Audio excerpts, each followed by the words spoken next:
Hey guys, off the Mike Sports Network here, another edition of Off the Top Rope. So we're heading towards WrestleMania. It's Saturday, and really excited for it. Some people think it's a little bit of an underwhelming build, but listen, it's still WrestleMania. And you guys remember WrestleMania 31 10 years ago? Everybody thought it was going to be the worst WrestleMania. It was one of the worst builds of all time. Turned out maybe one of the greatest WrestleMania endings of all time. Here's something to think about, and what's ironic about it is the WrestleMania 10 years ago involved one of the gentlemen who I think could play a big role. Again, he's played a big role, and I talked about this on the channel before.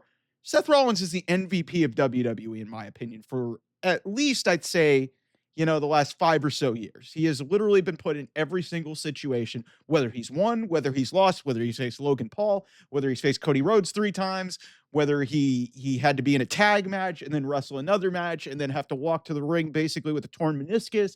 He has done everything. But something very interesting has gone on in the last couple of weeks. Have you guys noticed that the verbiage and kind of the demeanor and some of the actions subtly of Seth Rollins have become very, very different? He's still doing the whoa and his theme song, and he's still going with the audience and everything, but a lot of the loud outfits are gone.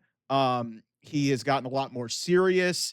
It's not, and his a lot of his demeanor and a lot of a lot of what he said has been very pointed and very specific.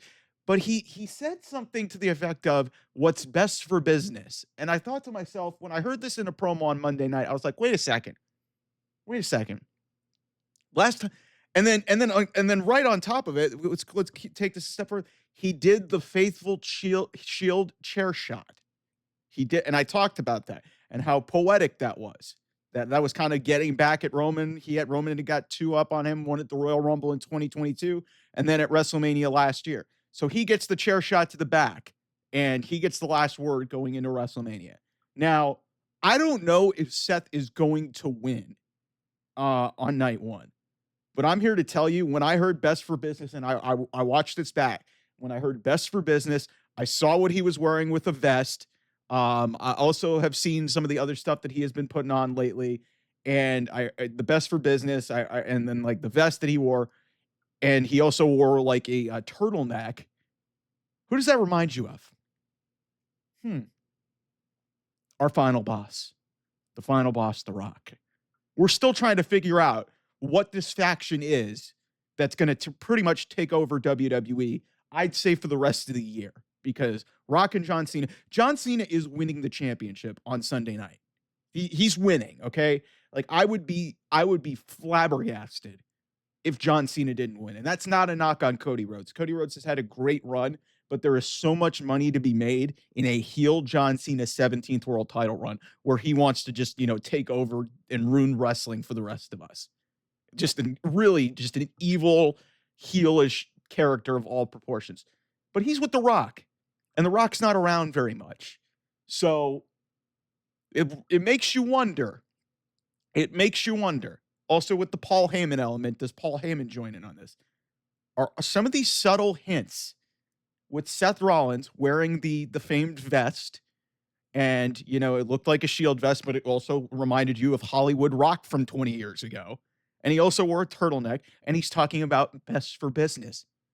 Is Seth Rollins about to sell out again and leave Roman Reigns in the dust again? That's something that nobody has talked about. And I was thinking about this, and I was looking at social media and seeing some things tossed around, and I watched it back just to kind of say, maybe I'm crazy or something. Maybe this is not something that I've really factored into my mind, because let's get real. Seth Rollins is a babyface. As much as we love him, as great as he is better when he is a heel. And we've been waiting for this for a long time.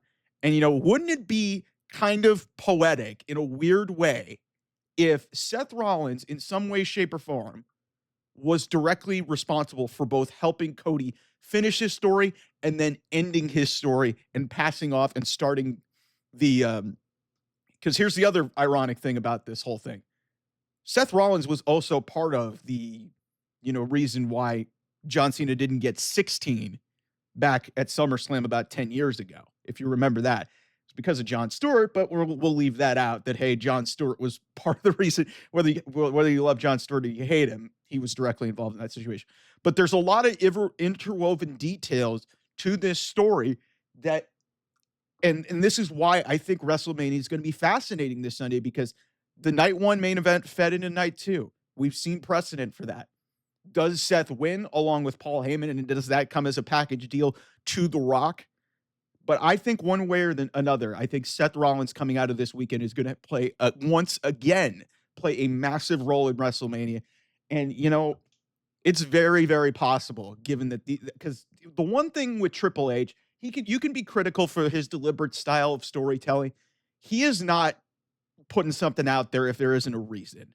And initially I thought, hey, man, that attire that he wore on Monday night was really a la to the Shield. But then I thought to myself, and I listened back to the promo, and I was like, wait a second, he said best for business, and some of the attire has been looked like The Rock. Like you had the turtleneck from Rock back in the late 90s when he was coming up with, like, the famed fanny pack and the turtleneck and the necklace thing. So I think this has some sort of meaning, and it's very possible that for the second time at the expense of Roman Reigns in the last 15 years, Seth Rollins is going to sell out to the Authority. And it would be very poetic if he was the reason, or a big reason, why Seth Rollins, why Cody Rhodes and his historic title run, his 1-year title run, ended almost a year to the day when Seth was the reason, with a chair shot to the back, is the reason that Cody loses out. So I don't know what this means for night one. Punk could very well win the match, and this could spawn the turn. I don't know, but something's going to happen, because these have been very, very mysterious images. And if you and that's the thing about Triple H, is like, you have to see things twice. Sometimes you'll miss them in the background. And I give credit to social media, and I give credit to a lot of people from that. And then, like I said, I go back and see these things, and like go look at them for a second time, and I'm like, holy shit, this is actually really interesting. So just pay attention to that this weekend, because I think we're in for a big finish, especially if John Cena is going to win the championship. It's not going to be as cut and dry as you think. Like, something crazy is going to go down that we're going to be talking about for years to come to close out WrestleMania 41. And hell, maybe on night one, something's crazy that's going to cause us to talk about it leading into night two. So I'm really fascinated by this whole thing, and I can't wait to see it. Anyway, thanks so much for watching. I will see you guys soon on another edition of Off the Top Rope. We'll have a lot of great coverage here. WrestleMania, we're going to have WrestleMania Saturday and Sunday live watch-alongs. Bring your chats, bring your super chats, bring everything here. We're going to bring it here. Carly's going to be here in the peanut gallery. The last couple times that we've done this thing, crazy shit's happened. Jey Uso won the Royal Rumble, and John Cena turned heel. So I'm very optimistic. And especially the last time we watched WrestleMania, some crazy shit happened. So I'm optimistic that this live stream is going to be very promising for WrestleMania's night one and night two. Thanks so much for watching. I'll see you guys. Bye.